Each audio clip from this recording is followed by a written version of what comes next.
Hello, everybody. I'm Howie Hawkins. I was the Green Party and Socialist Party candidate for president in 2020. And this podcast, Green Socialist Notes, is about continuing to educate and advocate for the eco-socialist program that we ran on. So Trump's in office now.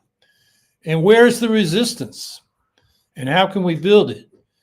I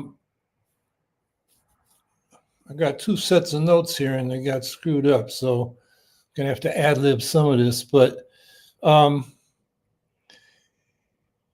absence of a response really since November when Trump was elected and then on Inauguration Day is really striking. There were some small demos on Inauguration Day. On January 18th, there was a People's March that was really organized by the Old Women's March from 2017. And at best, it only had 20,000 people out. That was on Saturday before the inauguration. In 2017, the day after the inauguration, they had 500,000 people out in Washington, D.C., which was 3 times Trump's inauguration crowd in 2017. And this event in D.C. was sponsored by the Women's March, the National Organization for Women, Planned Parenthood, the Movement for Black Lives, Democratic Socialists of America, Sierra Club, Center for Constitutional Rights, People's Action, a nationwide network of community organizations. But according to the BBC, only 5,000 people came out. So that was really not much of a statement. Then on Inauguration Day, the Answer Coalition, basically the Party for Socialism and Liberation, was the lead organizer, and the Green Party endorsed it. They were originally going to march in Washington, and then they pulled back and said, we'll do it in different cities, with the main event in New York City, where Jill Stein spoke on behalf of the Green Party. But I haven't seen numbers from the press, but looking at the pictures, 1,000, maybe 2,000 at most, which is not much, particularly in a big city like New York. And then also on the Inauguration Day, Al Sharpton's National Action Network had a march and rally where they ended up at the Metropolitan AME Church. And the focus there was on protecting DEI, diversity, equity, inclusion programs, which Trump later in the day, had an executive order saying, the government and corporations and universities should get rid of these programs. They got Kamala Harris out to speak at the breakfast that laid out the day's programs. But by the time they marched and got to the church, maybe 500 people. So the absence of a big response on the streets is in effect signaling public approval to Trump's agenda. And the country's elites are also rolling over. We see corporate America and the corporate media cowing before Trump. They immediately dropped their DEI programs after Trump signed his executive order against them. The tech companies are caving in. And, for example, Mark Zuckerberg of Meta canceling Facebook's fact-checking program to pander to Trump. And the corporate media, I'm afraid, are normalizing Trump's reactionary assaults on immigrants, minorities, climate policies, birthright citizenship, releasing all these thugs that went into the Capitol to try to disrupt the 2020 election, transfer of power, and all the rest of Trump's reactionary executive orders and crazy talk about taking over Canada and Greenland and Panama Canal. It's, and this is not normal, but the media, for the most part, is treating it as normal. And then the global capitalists, they were meeting in Davos for the World Economic Forum as Trump gave his inauguration speech, and then he did a Zoom in the next day.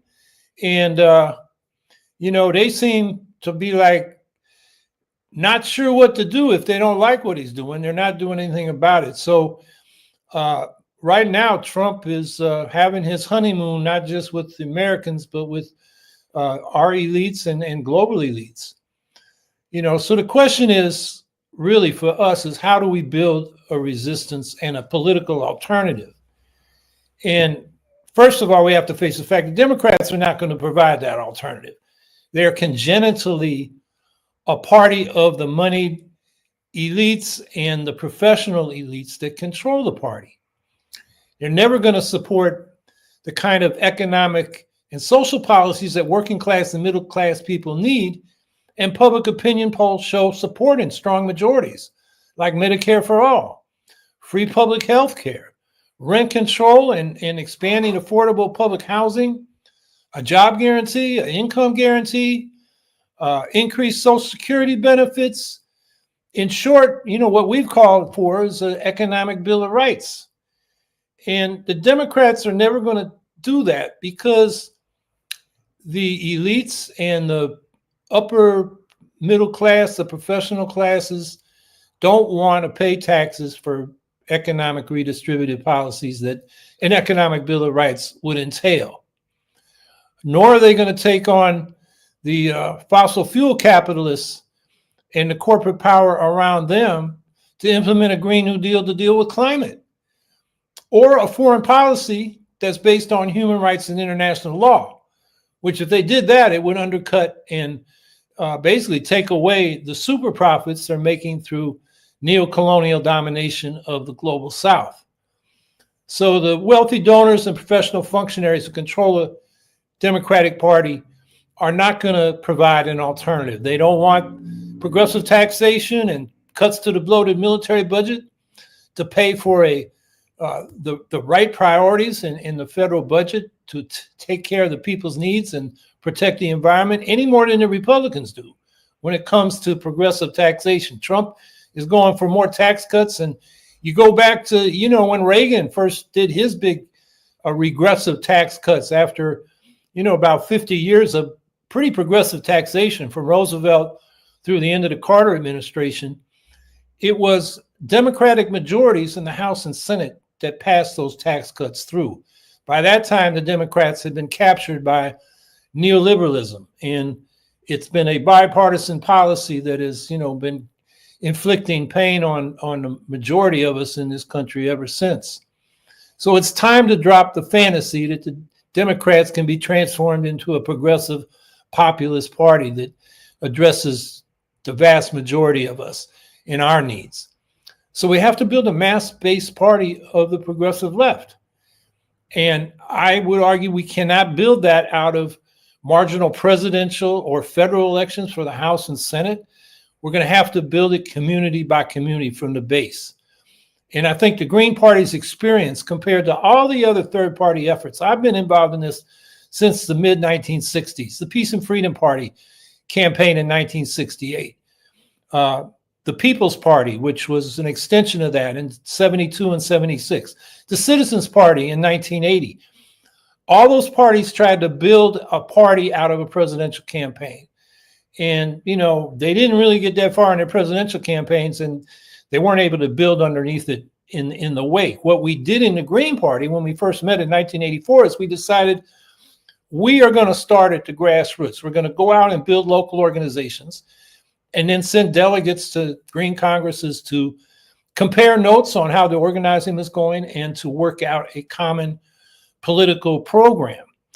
And so by the time Ralph Nader was ready to run or let us use his name in 1996, we were able to get us on the ballot in 23 states. And then Ralph ran a full-scale campaign in 2000, and we got on 46 ballots, the most we've ever gotten on.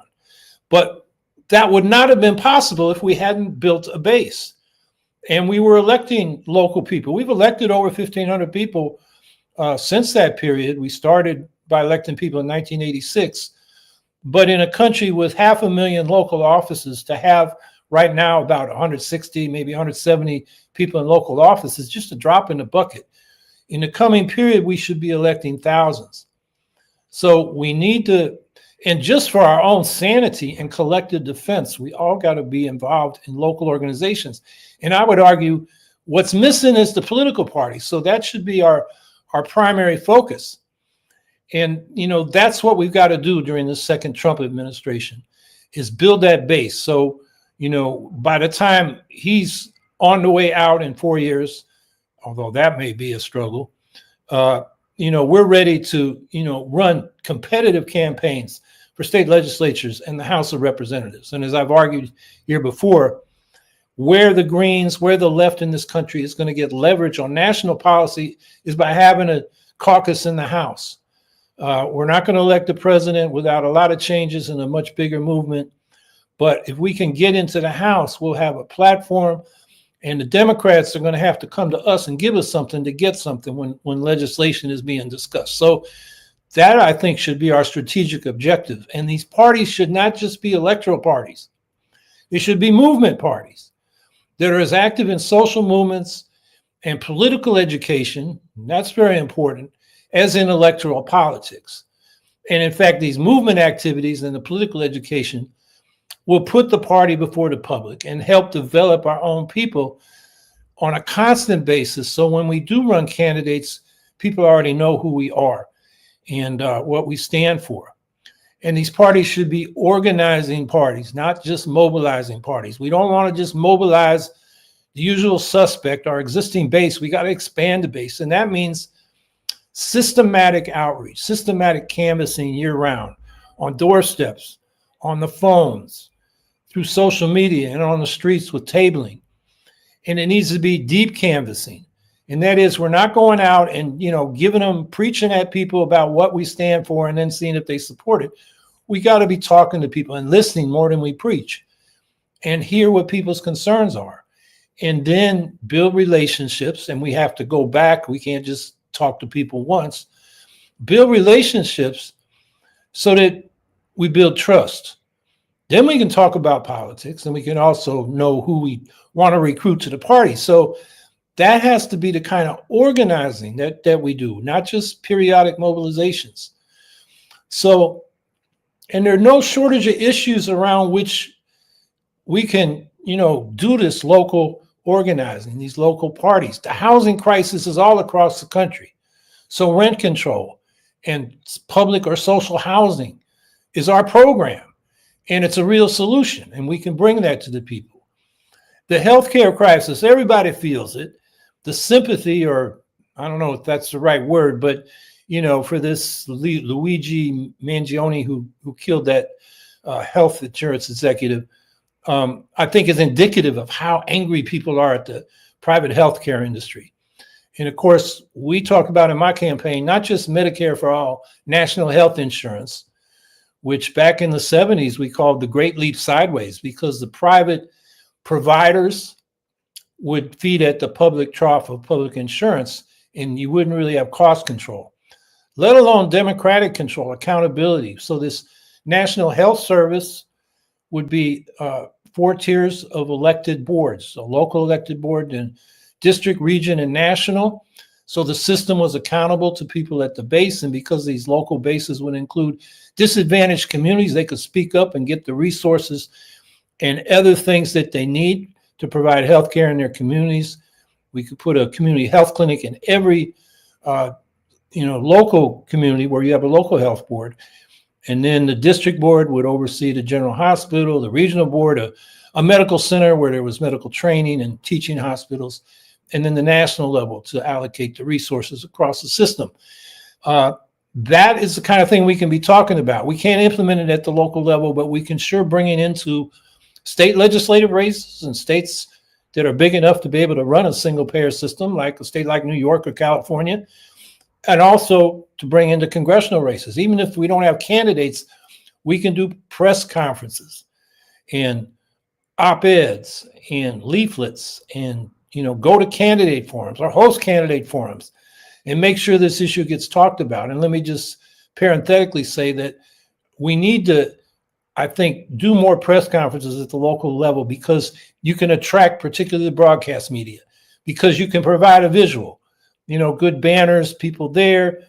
And so your statement will get covered rather than just a piece of paper they get. The TV station isn't interested in that because they have nothing to show, and the radio stations want sound bites. So you want to do press conferences. It's, I think, underutilized by the local Green parties.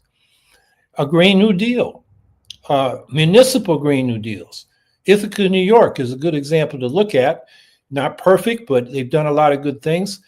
And I think the centerpiece there is public power, of the public ownership of the local utility, which creates a financing mechanism for renewable energy that we own, heat pumps to retrofit in buildings to replace gas, retrofitting buildings for energy efficiency and conservation.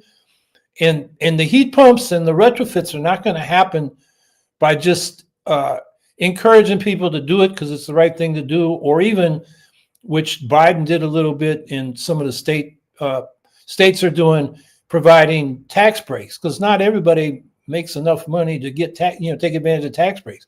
It's got to be financed up front, and then the difference between the savings with renewable and energy efficient heating and power can be paid off over time. The difference between the lower cost of that and the older cost of paying for gas and fossil fueled power is how households and businesses can repay the cost. But it's got to be the money, the capital investment has to be paid up front. You can't expect people to do that.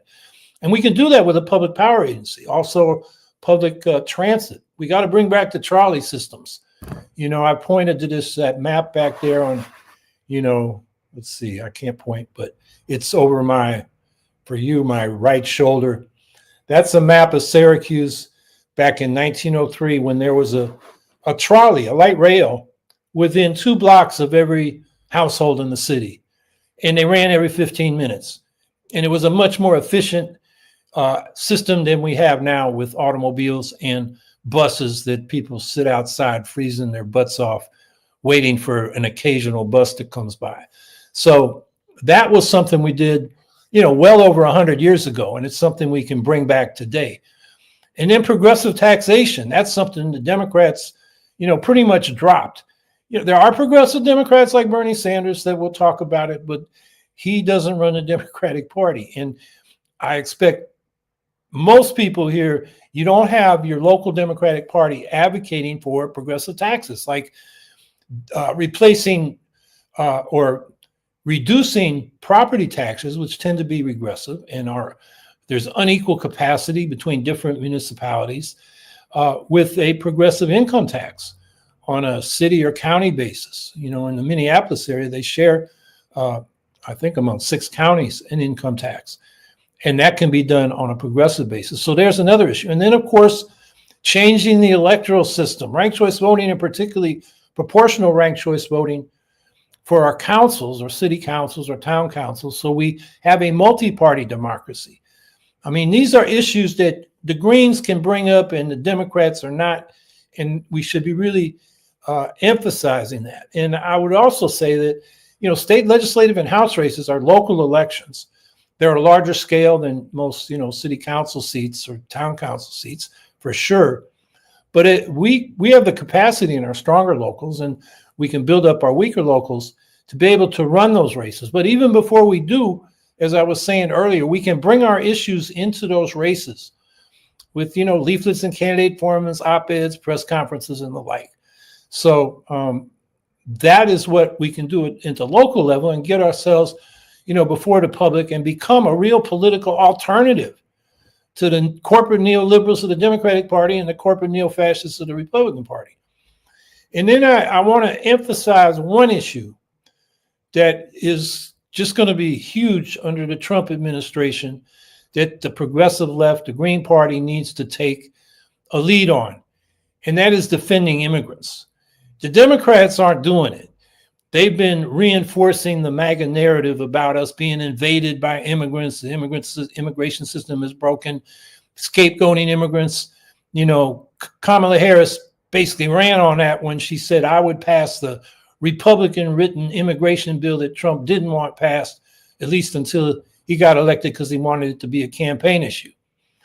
And now Trump has told ICE to go into schools, hospitals, churches, workplaces, public meetings to grab immigrants, go in without warrants.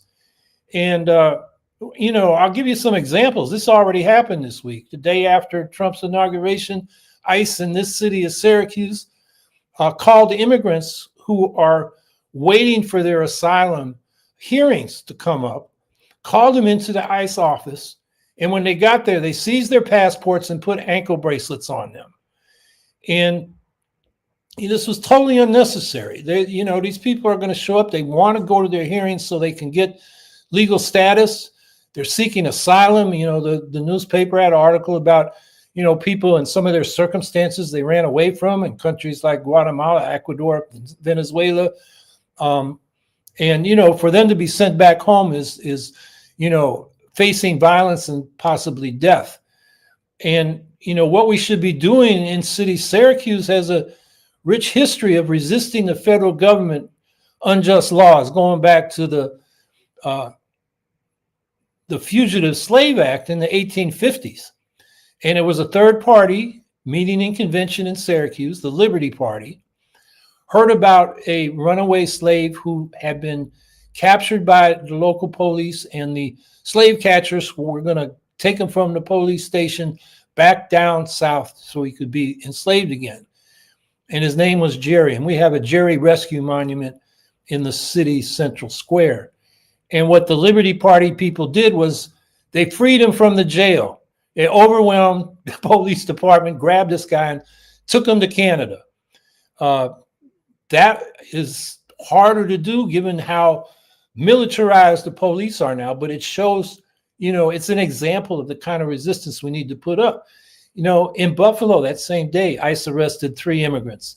In Newark, you may have heard of this, ICE raided a business, a wholesale seafood distributor, without a warrant that specified who they were going for, and just went into the place and they grabbed, and witnesses said they grabbed the black and brown people, but not the white people, and started checking their papers. And one of the people they detained was a U.S. military veteran who happened to be Puerto Rican, which makes him a U.S. citizen. This is all patent violations of the Fourth Amendment of the Constitution about due process. In Boston, ICE had Fox News embedded as they went around and conducted their raids and arrested immigrants. Now, this is something ICE does every day. They go after particular people that are, do have criminal records, but ICE brought in Fox News, and they had all this messaging when they talked to Fox News about, protecting the community from dangerous criminals, and talking about how the courts were, letting these people walk as if they're murderers and rapists, who the court said, yeah, you can walk, which I'm very skeptical of. There are, efforts like here in New York to not hold people who can't pay bail, just hold them because they can't pay bail on minor crimes, but not major crimes like that. So, most of the people ICE raided at first had criminal records and some impending charges. And there really weren't more people grabbed than had been grabbed in, the last couple of years every day by ICE under the Biden administration, but it was very publicized. And then when you look at places like what they did in Newark or what they did here in Syracuse, that was not routine. And then Thursday night, ICE, the Department of Homeland Security sent a memo to ICE telling them to go after 1.5 million immigrants who are here legally from Cuba, Haiti, Nicaragua, Venezuela, Afghanistan, and Ukraine. They came in under programs that were set up under the Biden administration to provide asylum for victims of political repression over the last couple years. And the memo implements a legally dubious executive order Trump signed on Monday, his first day in office. And this is not about illegal immigration. These are legal immigrants. They have standing here. And the Trump administration is going after them. So I want to suggest some things that we need to do to resist, this assault on immigrants.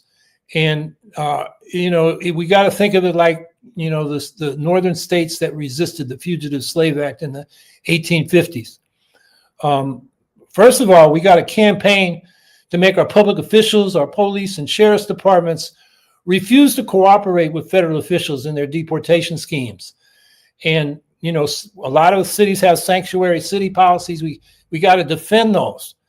And, central to those is we don't hold people in jail if we don't have other reason to, just because ICE wants us to. That's a federal law. That's their problem, not ours. And we're not going to help them persecute immigrants. We need to do a lot of public education on the injustice of the immigration system in our unions and our community organizations. And this means a lot of one-on-one discussions. I mean, one example comes to mind. When I was petitioning to get the Green Party on the ballot, I got a table at the farmer's market, and in the shed I was in, we have these sheds in the tables, so if it rains, we're dry. And there was a line of people getting vouchers so they could get reduced, that could be used to buy the produce and the other things at the farmer's market. And they were immigrants. And and this happened twice, Trump people saying, look at those illegal immigrants, they're getting handouts. And I said, they couldn't get the handouts if they weren't legal. And, these Trumpies are like, oh, really? Nobody told me that. That's because they're getting propagandized by Trump and Fox News. So that's, the kind of public education we got to do. We need to talk to employers who hire undocumented workers, growers in agricultural areas, building contractors, that hire people to do the construction labor, meatpacking plants, restaurants. These employers, they don't want to lose these employees, and we should, work with those that want to, just for example, to tell them, they don't have to let ICE in if they're conducting a raid, if they don't have a warrant for specific people. Tell ICE to go back to court if they're looking for somebody, but otherwise they can't come in. The National Immigration Law Center has a guide on how to deal with this. In our unions, we should include in our contract demands to make employers protect workers from ICE raids. For example, they can't come in unless they got a warrant for specific people. We need to organize community watches to protect immigrants in our communities and their children at the schools and at workplaces and at churches and generally in the community. And here's one that I think is something the Greens can really pick up on, and that is we should advocate for voting rights for legal non-citizen residents in local elections. I mean, we already have this in some municipal and school district elections in Washington, D.C., San Francisco and Oakland in California. There are 3 municipalities in Vermont and 16 in Maryland. And this has the anti-immigrant far right worried. In fact, in the 2024 election last November, 8 states had initiatives that passed to ban non-citizen voting, kind of preemptively stopping municipalities from doing it. And that included Idaho, Iowa, Kentucky, Missouri, North Carolina, Oklahoma, South Carolina, and Wisconsin.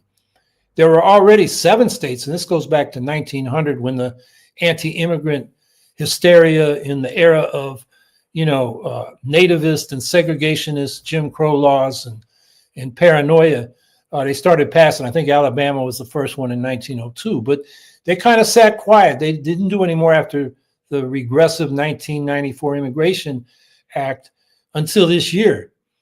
So the other thing is, it's federal law. Non-citizens can't vote in federal elections. That was passed under the Clinton administration. Sometimes it's better to call it the Clinton-Gingrich administration. It's called the Illegal Immigration Reform and Immigrant Responsibility Act. And that criminalized non-citizen voting in federal elections. So it's not even an issue there at this point. But that law did not prohibit non-citizen residents from voting in local elections. So,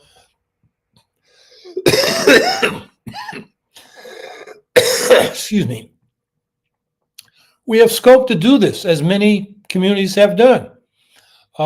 Since 2016, when this really got started, Tacoma Park, Maryland, voted to pass the law enabling non-citizen residents to vote in local elections. And then San Francisco, later that year, passed an initiative allowing non-citizen residents to vote in the school board elections. We need to put the anti-immigrant movement on the defensive. Why can't tax-paying residents who are here legally vote for the local officials who are spending their tax money? Explain that, you anti-immigrant fools. So I think there's much we can do on this and much needs to be done.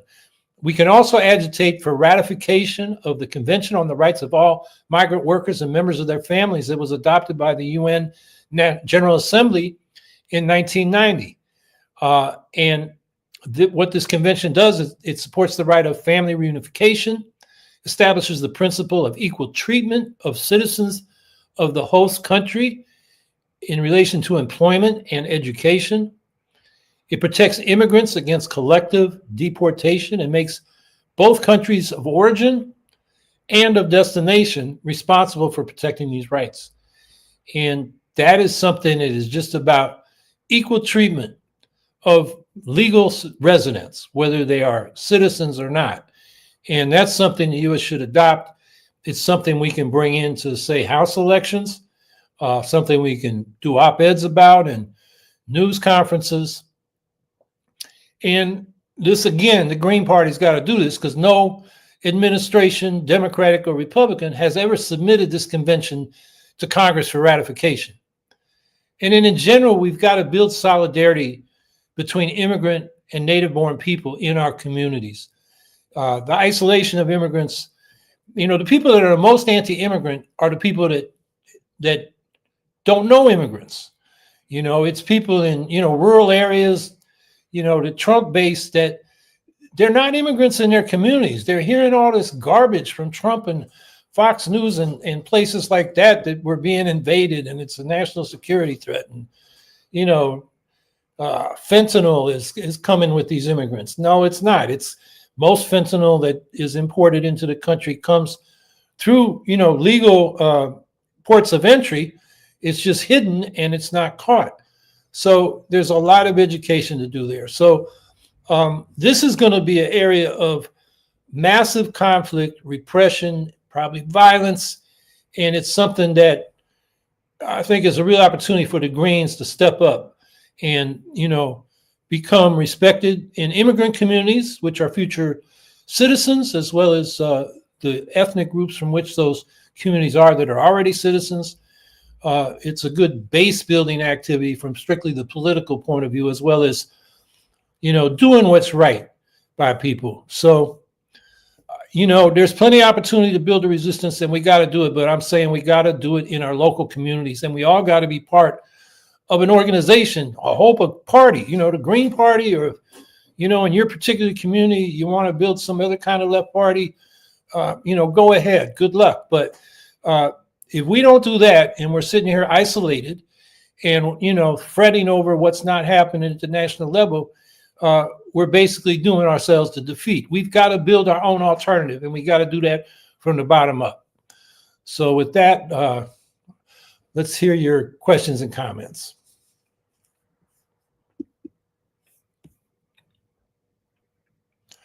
Strongflower, greetings, Howie. It was roughly 3 million people who voted third party, with close to 800,000 votes for Stein. Do you think that Robert Kennedy votes practically gave more edge to Trump? Let's see. He got almost as many votes as Stein, if I remember correctly. So I think a lot of those votes would have gone to Trump because of the anti-vax thing. I encountered the Kennedy people when I was petitioning, and they were not progressives. They were anti-vaxxers for the most part and conspiracy nuts. So I don't think Kennedy, is why Trump won. I forgot to mention this, but Chris, put this in the chat. And this was in the notes. I had 2 sets of notes somehow. I'm copying. I don't know what happened, but the first thing we got to realize about where we're at is that the country didn't turn to the right. And I have an article coming out in New Politics. The next issue should be online pretty soon.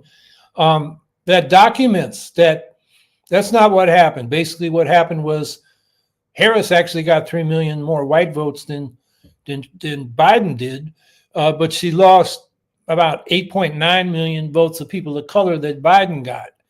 And that was because, she ran a defensive campaign, running away from Trump instead of advocating a positive program to deal with the concerns of working class and middle class people.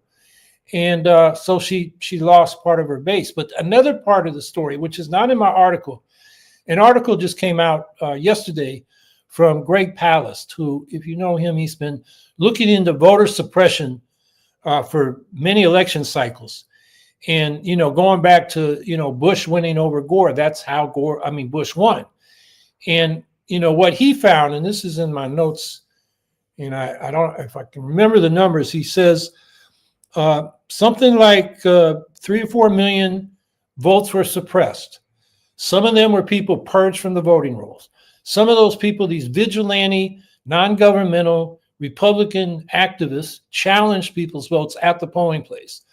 Other people who did paper ballots, whether mailed or provisional, were never counted. And these are disproportionately Black, brown, Asian people, and they disproportionately vote Democratic. So, he comes up with concrete numbers. He says that if the vote hadn't been suppressed, Harris would have won Pennsylvania, Wisconsin, Michigan, and Georgia, and won the Electoral College. And she would have had, I think it was 1.5 million more votes, popular votes, than Trump got. That's another part of the story. We are going back into the segregationist era where Black people and other people of color, their access to the vote is being suppressed. And it was a big factor in this election. So what I'm saying is, in all, Trump got about 1/3 of the electorate to vote for him. And it was close. It was, 49.8 to 48.3, I think, for Harris, 1.5% difference. It was not a landslide. It was a close election. And then you got to factor in the people whose vote was suppressed.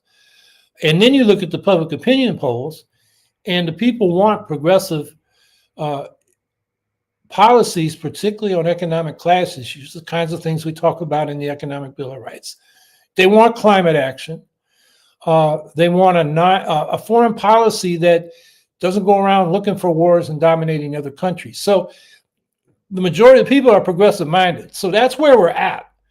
The electoral system and the right to vote is compromised, and the fact that the Democrats don't offer anything that's appealing to many working class and middle class people means the vote totally suppressed. So what I'm saying is, our kind of politics are popular with masses of people. So don't let the Trump election depress you. Figure out where we're at and figure out how to respond. So yeah, 3 million people voted third party. It should be a lot more. The problem there is the spoiler problem. And a lot of people that would have voted for the Greens voted for Harris to stop Trump. And, we'll never know exactly what that number was. This exit polling did not ask that question. It was asked in 2016. And we know that they asked that of Harris voters. And they were asked, what would you have done if Stein had not been in? I'm sorry. It was asked of Stein voters in 2016. And the voters were asked, what would you have done if Stein had not been on the ballot? Would you have stayed home, voted for Clinton, or voted for Trump? And if I remember the percentages right, it's something like 61% would have stayed home. And I think Clinton got 24% of the votes and Trump 15.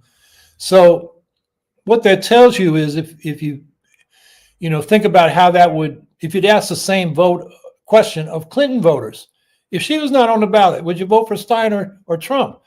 I think, we'd show tens of millions of people would have voted for Stein. So there's a vacuum, political vacuum there that we can fill if we just, get serious about organizing and building a party that's well organized and well funded. And to me, that means if somebody's in the party and voting on who the nominees are and what our platform planks are, they should be willing to give it, modest financial support. DSA standard dues are $15 a month, and they have tens of thousands of members. If we had that, we'd have millions of dollars instead of a a national staff of, a couple part-time people that really can't do more than maintain a website and refer inquiries to state parties, which are in various states of organization or disorganization. That's pathetic for a party that has aspirations of being a third major party, and we've got to get beyond that.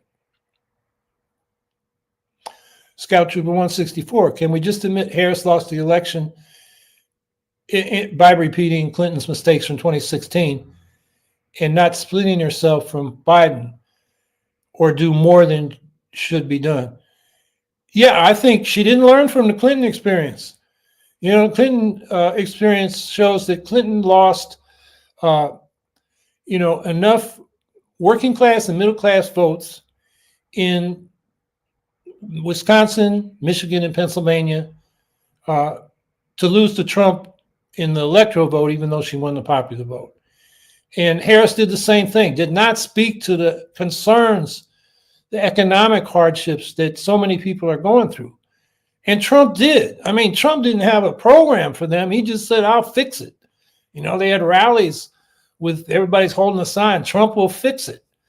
And people had the attitude, enough people, that, well, the Democrats sure haven't fixed it. So either I'm staying home or maybe I'll vote for Trump because, maybe something different will make things better.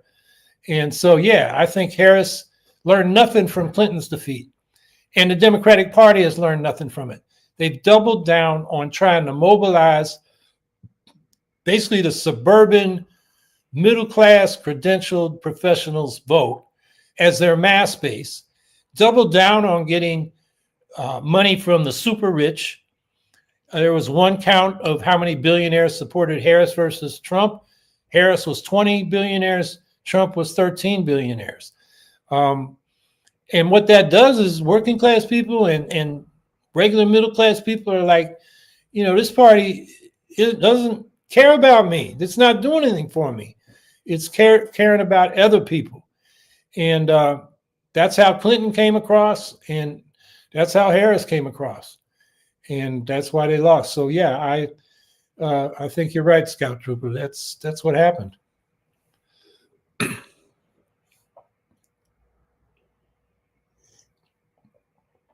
Andrew Hager. And by the way, why is Elon Musk involving himself in Trump's presidency? What's in it for him?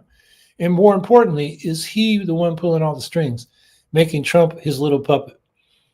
Well, I think that's why the marriage of Musk and Trump is not going to last long, because they both want to be the top dog. And Trump's got the office, so I think Musk is going to find himself on the out sooner or later. I think Musk has business interests involved. He wants he doesn't want tariffs on production in China, or products in China coming to the U.S. because he's producing a lot of cars in China.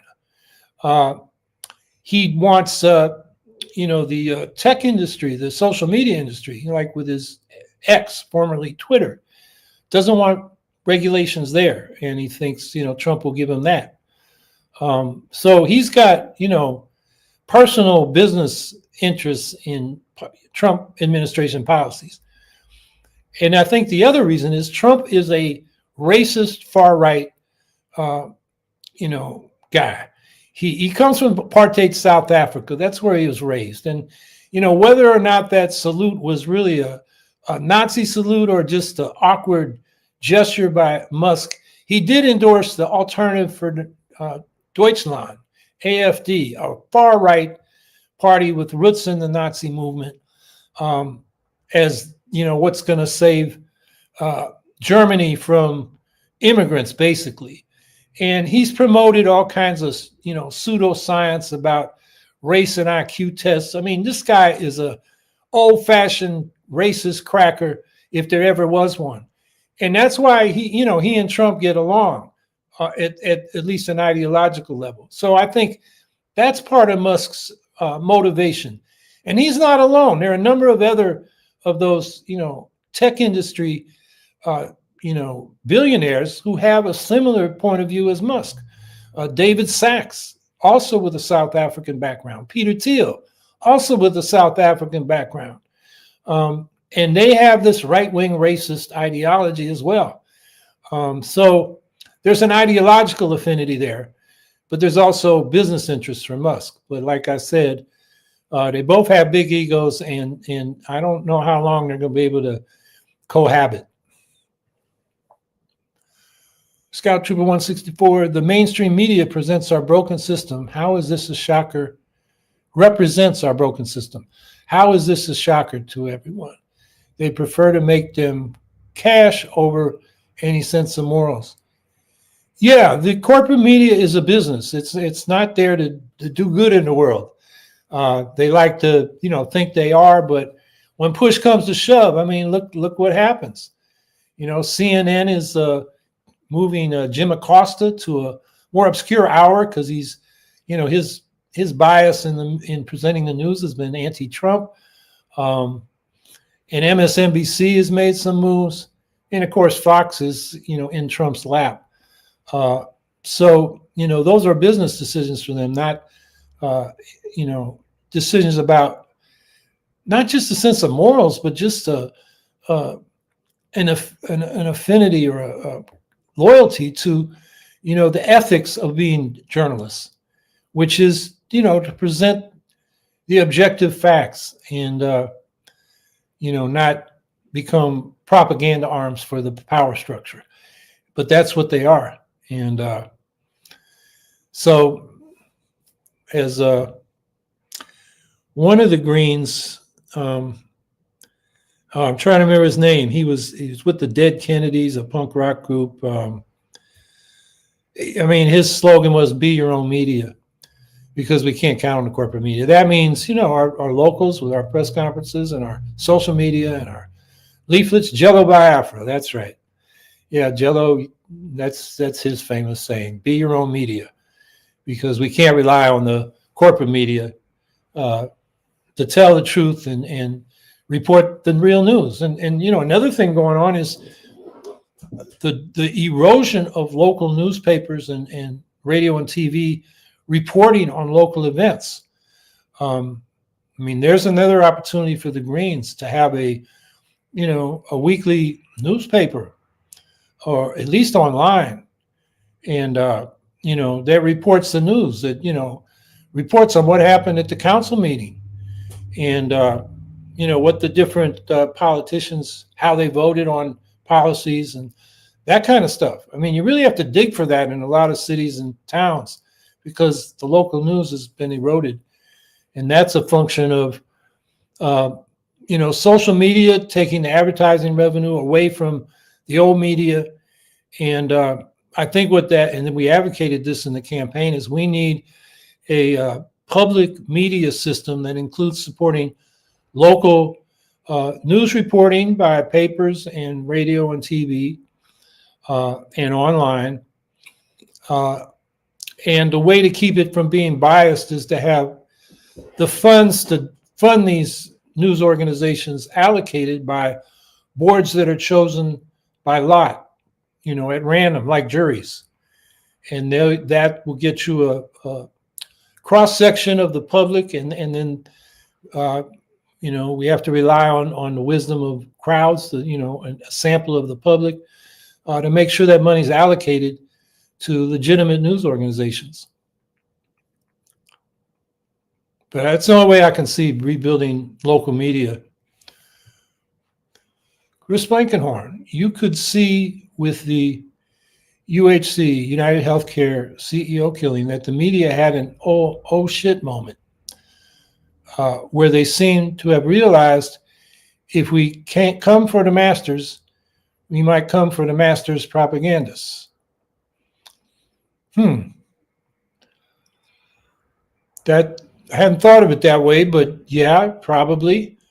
I know some of the media is worried about what the thugs that Trump released are going to do to them. Trump has demonized the media forever, and these are his loyal thugs, and they are looking for an excuse to be violent, and particularly groups like the Proud Boys and the Oath Keepers.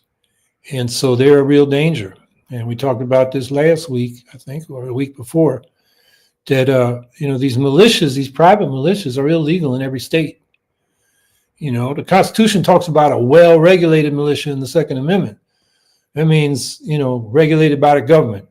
You don't just form militias as private military companies like, the Wagner Group was in Russia, and let them, run around in the woods and train and then go do something stupid, something dangerous, something violent. But, the states have not had the guts to enforce those laws. Vicky Corden, 1,500 prisoners from January 6th insurrection were released. I think Trump wants to create his own militias, his own brown shirts. Exactly. When he said in that debate in 2016 to the Proud Boys, stand back and stand by, now he's got his boys standing by. And, I think Trump would like to see some violence, against a demonstration, of the kind we would be at. And he would like to see heads cracked to intimidate all opposition. And, we need to think about how we defend ourselves from these thugs. It's a real issue. And Trump, I think you're exactly right. These are his militias, his own brown shirts. Joanna Munley, I wonder how long the U.S. can go without Medicare for all. The ACA is good, but it is not national health care. Yeah, I would not say the ACA is good. I would say it's better than the private insurance we had before, marginally. A good reform was they cannot deny you coverage for pre-existing conditions. So that was an improvement, but still it misses tens of millions of people, and many tens of millions more people can only afford worthless insurance that's too expensive to use unless it's a dire emergency, a life or death situation. So a lot of people are insured, but they don't go to the doctor because they know the copays are going to be unaffordable.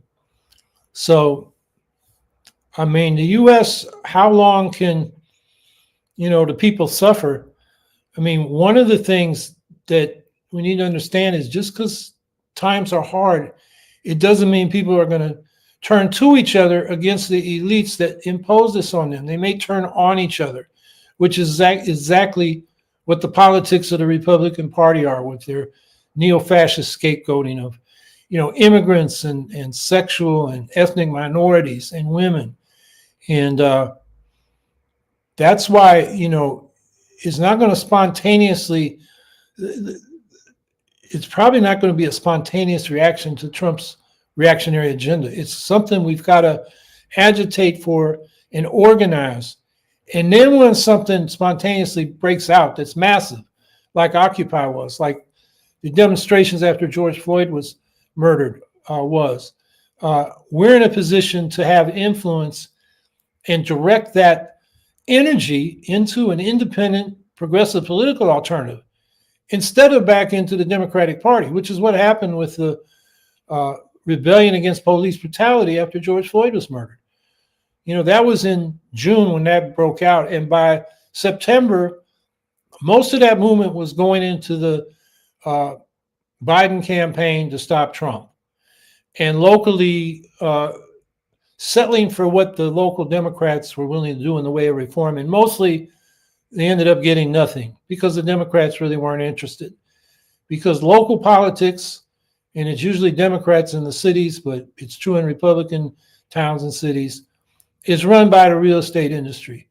And they want the cops to enforce class and race boundaries in our segregated society. And so, we're not going to get relief there. We've got to have an independent political alternative. And all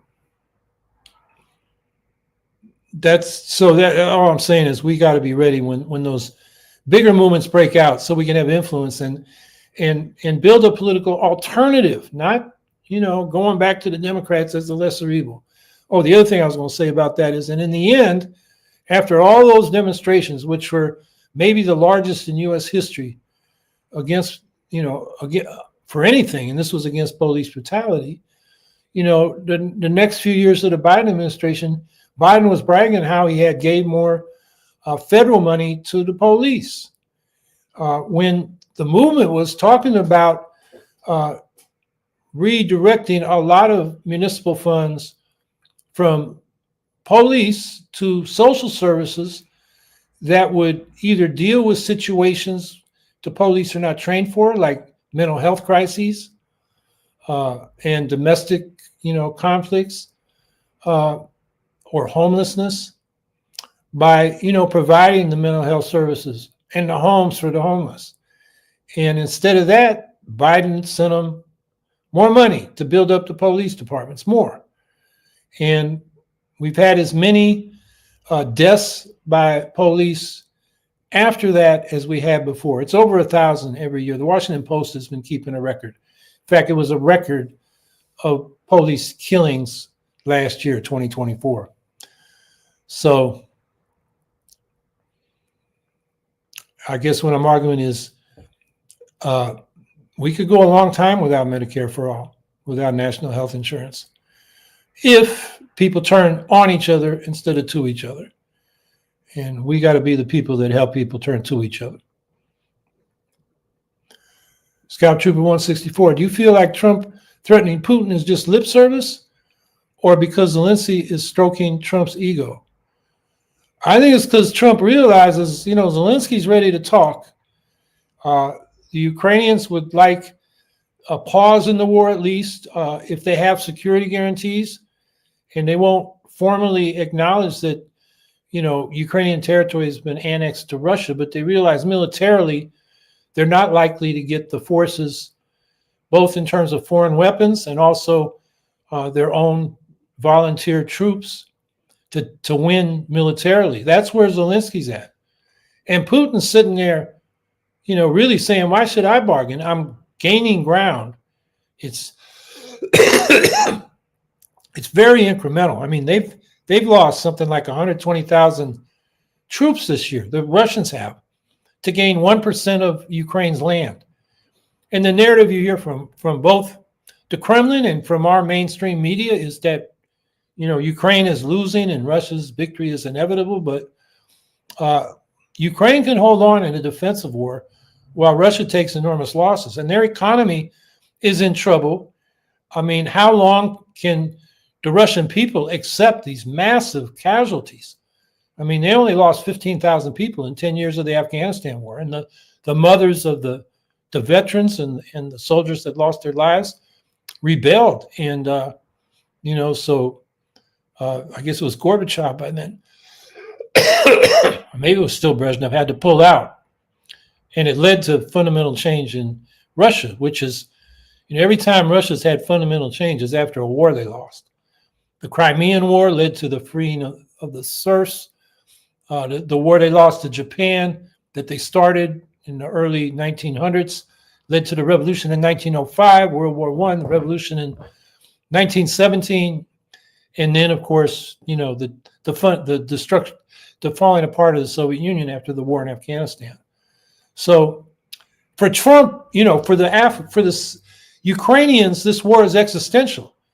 They're trying to defend their homes and their families and their country that Putin wants to wipe out. But for Putin, it's existential for his power, not the Russian state, but his dictatorship. And so he doesn't really want to negotiate. In fact, if you listen to him and the foreign minister Lavrov, they're saying, what we want is capitulation of Ukraine. We want them to give us the rest of those oblasts or states that they've claimed to have annexed that they don't fully control. And they want Ukraine disarmed so they can invade later. They want it in no military alliance that could, protect it from a future Russian invasion. And they want a change in government. They want Zelensky out and a puppet in. That's really what Putin's still going for. And I think Trump realizes that that's where Putin is at. And so now he's saying, okay, we're going to up the sanctions on fossil fuels, which would, hurt. That's 30% of Russia's annual revenues the export of oil and gas and coal to some extent. And so, but I don't think, Putin will say, to hell with it. We'll just tax our own people more to keep going. Because for Putin, continuing this war and winning it on his terms is existential for his maintaining power. I think Trump, sees that. So that's why he said, if Putin doesn't come to the table, we're going to up the sanctions. And I think implicit, he hasn't said this yet, but and that is, arm Ukraine. Whether it plays out that way, I don't know, man. Trump is so fickle and he's known for agreeing with the last person he talked to. So God knows what he's going to do in the end. But Trump also criticized Zelensky. I think it was yesterday. And I forget exactly what he said, but he said Zelensky's no angel, and basically implying that he was going to put the screws to Ukraine as well. I think what Trump wants is a settlement, probably along the existing front line, and some kind of security guarantee to keep Russia from invading again. I don't think it's going to happen. I'm afraid the war is going to drag on, and it's going to be a war of attrition. Who can outlast the other? And Ukraine will fight for its freedom if it has the means to do so, and that's on the U.S. and Europe in particular. And if Europe steps up, even if the U.S. pulls back, I think Ukraine can hold out. Not that Europe's really got its act together, but there are enough countries there that want to support Ukraine and see Russia as a threat to their own security that I think that will happen. But what Trump does is he's hard to predict on this kind of thing. But another thought that a lot of people have is Trump doesn't want to be the loser who lost Ukraine. So therefore, if Putin doesn't, come to the kind of terms that Trump is proposing, basically a freeze on the front lines, Trump is going to, I'm going to support Ukraine and sanction Russia because he doesn't want to be seen as, Putin's puppet. So that's another thought out there. I don't know how it's all going to play out, but we'll soon know more.